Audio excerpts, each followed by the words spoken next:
You know, the state of Georgia adopted a new slate of election laws. The reverberations ran across the country. They're still being sorted out. Well, in Lansing, some of the very same ideas are being considered right now for Michigan elections. I want to talk about that this morning with two state senators. Democrat Marshall Bullock is here, and so is Republican and the former Secretary of State Ruth Johnson, who knows a thing or two about elections. We'll get to election law really quickly, but right off the top, if I could, I'd like you both to weigh in quickly on the news that came this past week via Charlie LaDuff at WDIV Detroit. The Governor Whitmer made her pandemic trip to Florida to see her father on a jet that is owned by three businesses who contribute quite a bit politically. Is this a problem, or is it much ado about nothing? Senator Johnson, let me start with you.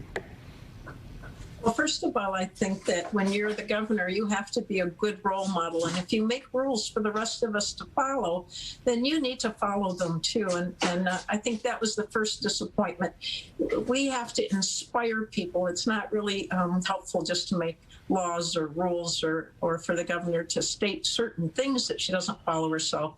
And yes, it's a big problem when you push businesses that have a jet to give you a ride that's worth tens of thousands of dollars without really disclosing it. And actually, she said that she didn't go. And I really do think that as elected officials, our job is to inspire. And we have to do that with transparency and honesty. And when that doesn't exist, our state just divides. And of course, she talked a lot about transparency in her campaign days. Senator Bullock, your thoughts?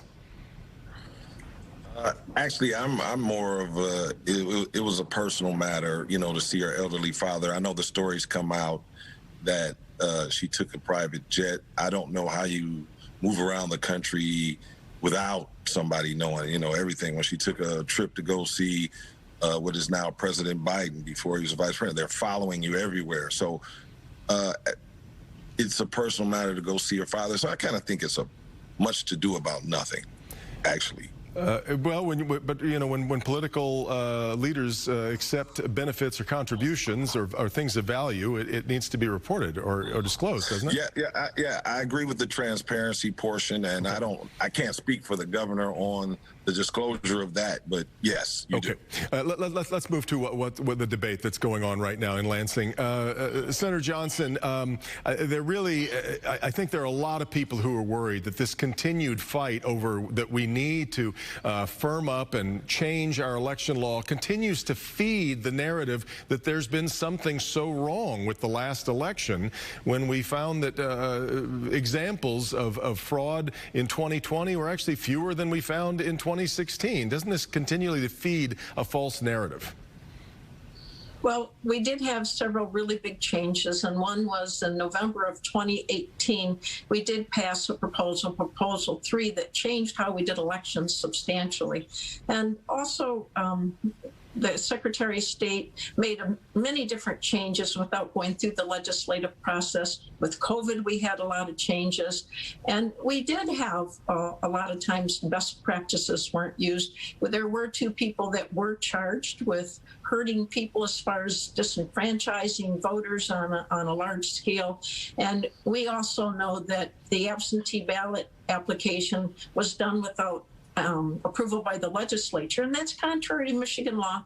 And also the Secretary of State changed the policies that the clerks have to follow to eliminate verifying residency of a voter, and she sent out over 800,000 pre-filled out absentee ballot requests to people that are not qualified to vote in Michigan, often in another state. Some were dead, a few non-citizens and underage. That was a job done by local clerks for decades and decades, and she took that over and used a list that's largely flawed and sent out over 800,000 pre-filled out forms to people to vote in Michigan. It was absentee ballot requests forms.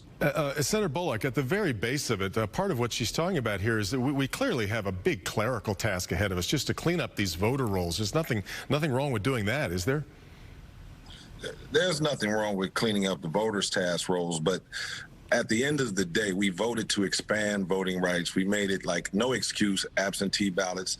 And this theory of dead folks are voting or folks are voting. If a ballot goes out to someone erroneously, it doesn't come back. It's not like the person in the house fills out 9 ballots from their same house after someone's dead.